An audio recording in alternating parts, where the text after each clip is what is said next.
Bhagavan, there have been many views on life. What do you mean when you say life is relationship? Would you please throw more light on that, Bhagavan? What else is life if not relationships? Could you conceive of yourself without any relationship whatsoever? You arise in relationship with your father, mother, husband, wife, child, education, nation, gender, home. In fact, you are these relationships. Remove all these relationships. Where are you? Think about it and find out if you would exist or not.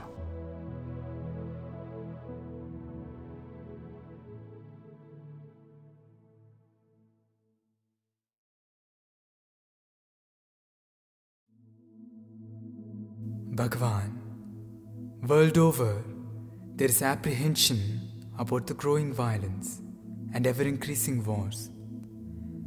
The reasons have always been political, religious, and likewise.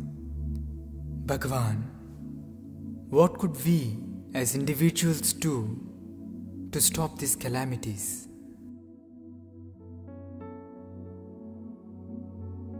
Why do wars and calamities happen? They happen because human beings are violent. We are not talking of individual human beings, but about humanity as a whole. What is the amount of violence each one of you has? Each one of you is a divided house. There is conflict in you, there is violence in you, there is hatred in you. It is this that erupts as wars, communal conflict, drought, flood, or any kind of calamity for that matter. You could even destroy the earth if you want to from your violence. The external world merely reflects your inner world. That's why we are asking you to improve your relationships. If there is love and peace within you, very naturally the environment would also change.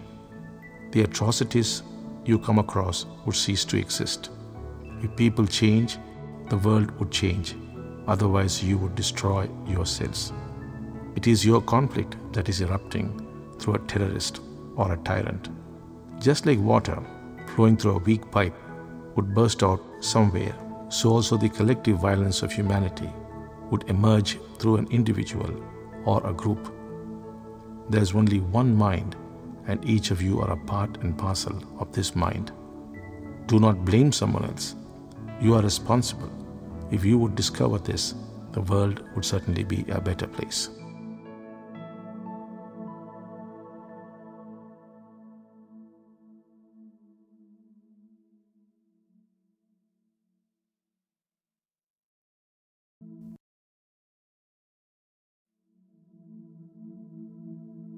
Bhagavan, you give such importance to relationships. No amount of trying to understand seems to help. People are as far away from each other as ever, even in their most intimate relationships. Would you please educate us on the right course of action?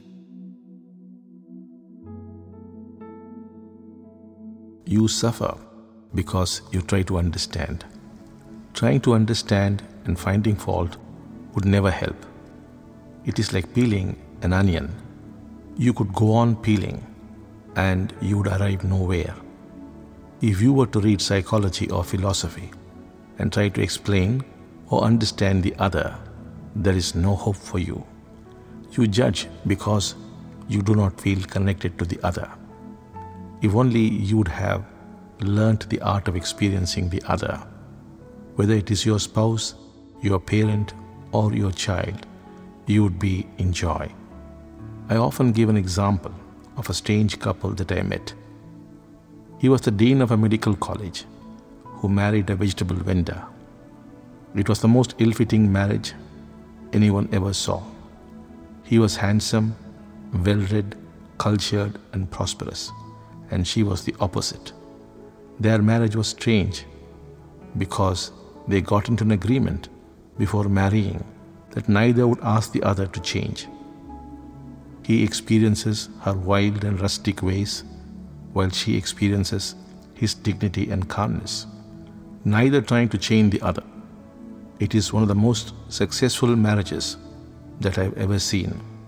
25 years of marriage, they still have life in their relationship.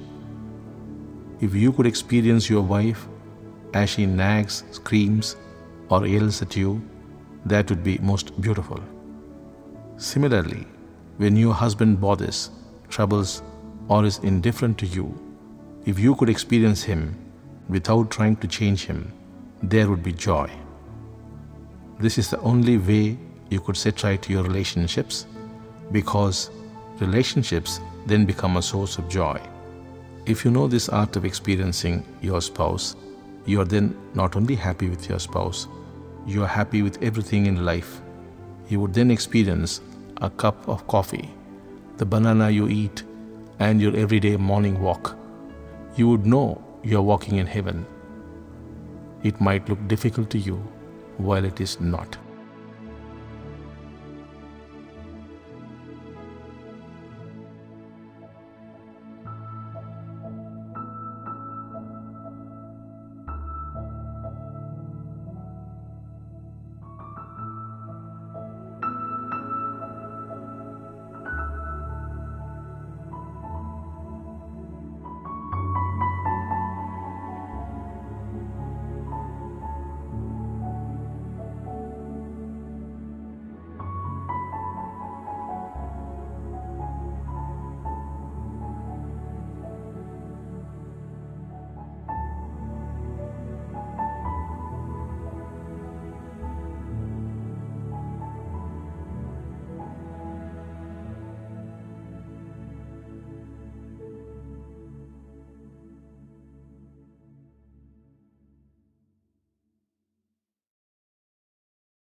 Bhagavan, the accelerated change, which is the characteristic of modern civilization, is having a telling impact on human relationships.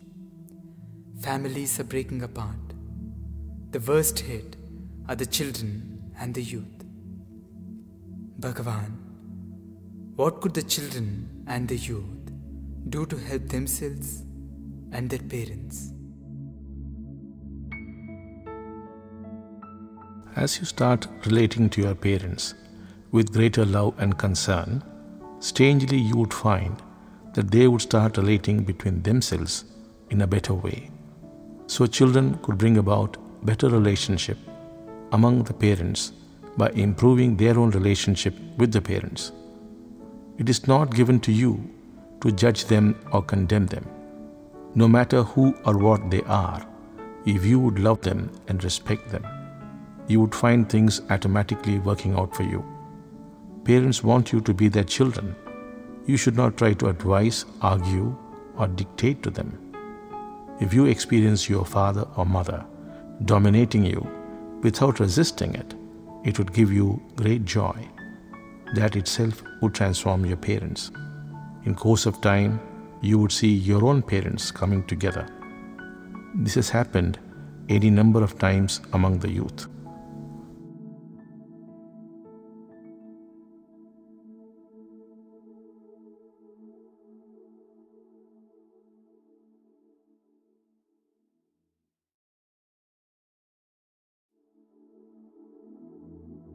Bhagavan, what factors dictate a human life?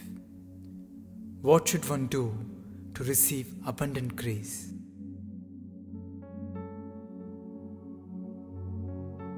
Human life is controlled basically by 4 factors: past life vasanas, the 4 stages of birth, the decisions you have taken in your childhood, and your later day conditioning. If you are not able to receive grace or succeed in life, any of these factors could be responsible. It is possible to be liberated from the negative effects of these factors. I and Amma would do it for you. But the key factor to receive grace is to set right your relationship with your parents.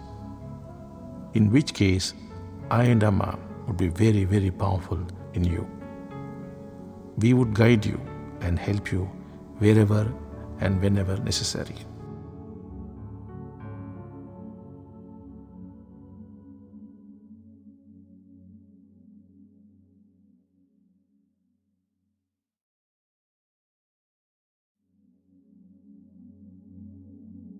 Bhagavan, all of us would like you to do miracles in our lives.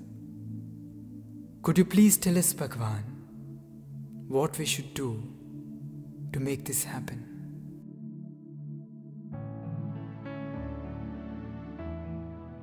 I am helping you all the time. You do not know any number of times you have been saved. If you could somehow manage to see the hand of grace, you would immediately start loving me. Because isn't it natural to love anyone who helps you? The moment you start loving me, I would start giving you more and more grace. As below, so above. When you see somebody loving you, don't you start loving him? Same thing here also. Initially, my grace flows into your life as strange coincidences. I use that word because it is mild. The more you recognize grace in coincidences, your love would increase, and there would be a flood of grace leading to miracles. I love you much more than you love yourselves.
Bhagavan, would you please clarify to us the meaning of the word oneness?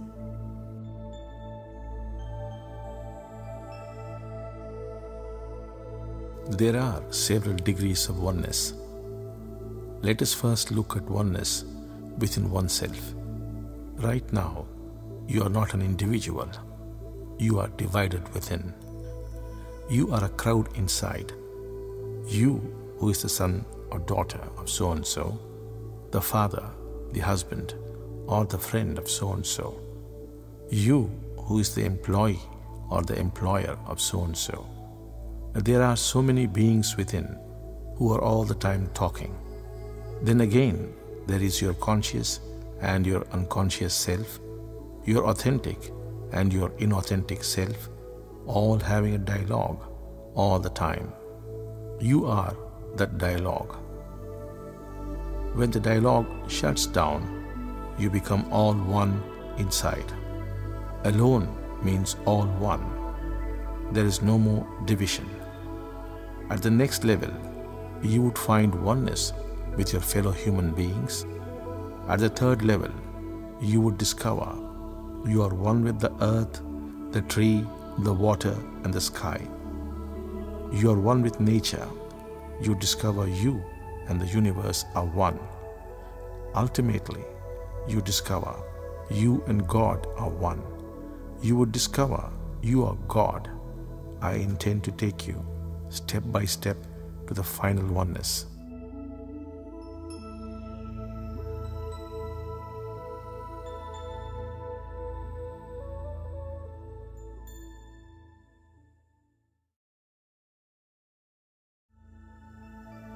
Bhagavan, every culture of the world has produced its own varieties of enlightened sages and saints.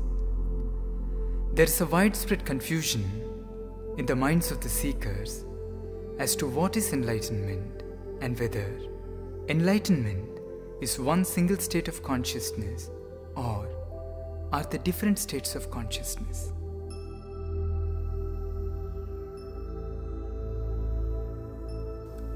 There are various ways in which you could talk about enlightenment or oneness.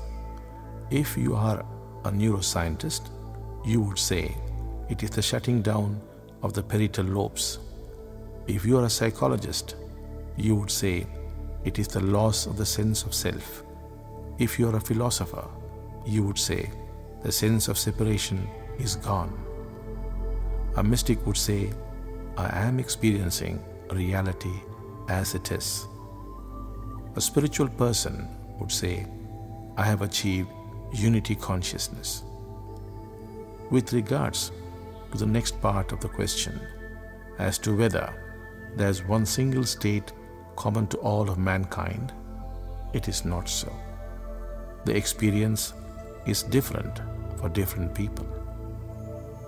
For some people, it is like a noisy generator that suddenly comes to a halt. There is immense silence, a silence which is not the opposite of noise. Such a person would say, I am silence. Yet another would be a total witness to thought and life at large.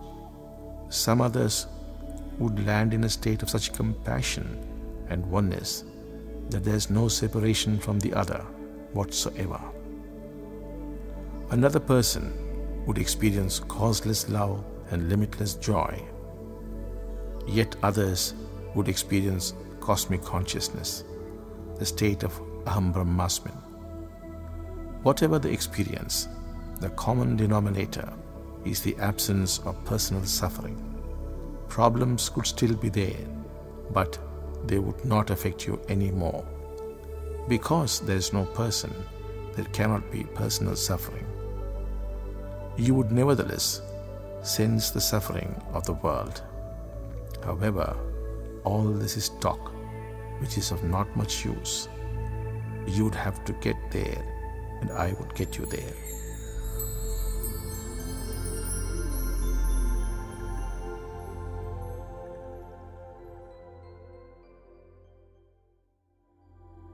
Bhagavan, most people think that the pursuit of truth or enlightenment is either a luxury of the contented or an escape for the suffering from their life. Bhagavan, would you please explain us the need for enlightenment? You want me to answer that? Well, unless you are enlightened or your heart is flowered, you are not living. Only a person who is established in oneness and whose heart is flowered in love is truly living. Otherwise, you are living the life of the mind, which is nothing but craving and fear. The greatest tragedy of human existence is that you are not even conscious of your present condition. You could be the president of the most powerful country or the richest man on the planet. You would still be suffering. Because so long as you are living the life of the mind, your so-called happiness is merely pleasure, which would soon turn into fear and pain. I am not criticizing whatever is there, but I am merely awakening you to joy and love, which are possible when the heart has flowered. You could be the poorest man, a nobody in this vast world, but with love in your heart, you are in heaven. An unenlightened being, though he might have political, economic, or spiritual power, he would still be in hell.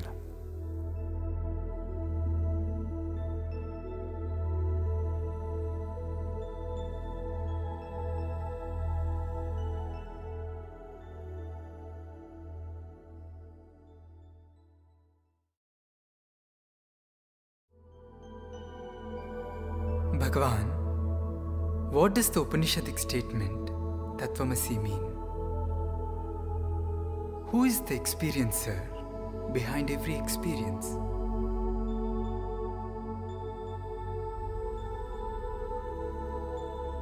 The greatest contribution of India is that the experiencer, the experienced, and the experiencing are one and the same. It is an illusion to see the division of the experiencer as separate from the object that is experienced and the act of experiencing. Once you are enlightened, you would see that it is the mind which is creating this trifurcation. You would see the observer, the observed, and the process of observation are all one and the same. There is nobody observing the tree. What exists is merely the experience of the tree. There is nobody who is looking at the tree. You are inseparable from the experience of the tree. That is why we say Tattvam Asi, or thou art that. However, this does not belong to the realm of the mind. It is to be experienced.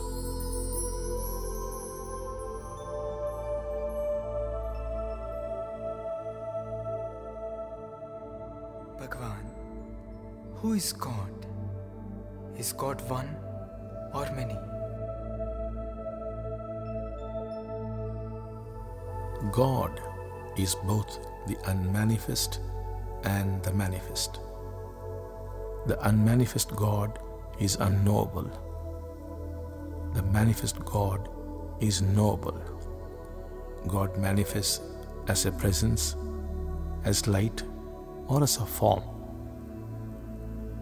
God also manifests in places and in icons. God also manifests through miracles. God manifests as the Antaryamin. God also manifests in human beings whom we call avatars. These are the expressions of God.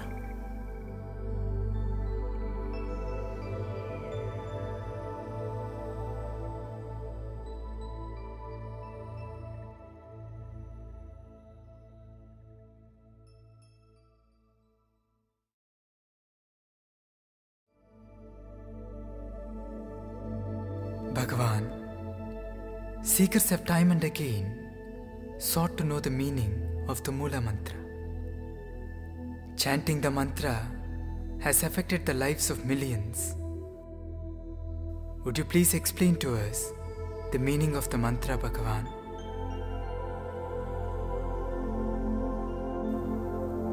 The ultimate thing of the universe is what you call Brahman, which is supposed to have three qualities, namely Sat, Chit and Ananda. Its sense of existence is what you call Sat, its conscious intelligence is what you call Chit, and its nature is Ananda, which is bliss. That is why it is normally qualified as Sachidananda Brahman. God or Ishvara is immanent in Brahman. God is power, compassion and love. That is why we refer to God as Sachidananda Parabrahma. God relates to humans as though God were a human. Hence you call God as the Purushottama. This God also manifests within the individual as the Antaryamin or the higher sacreds. Since the Antaryamin is in everyone, it is called the Paramatman. The Paramatman manifests as Bhagavati and Bhagavan through Amma and myself.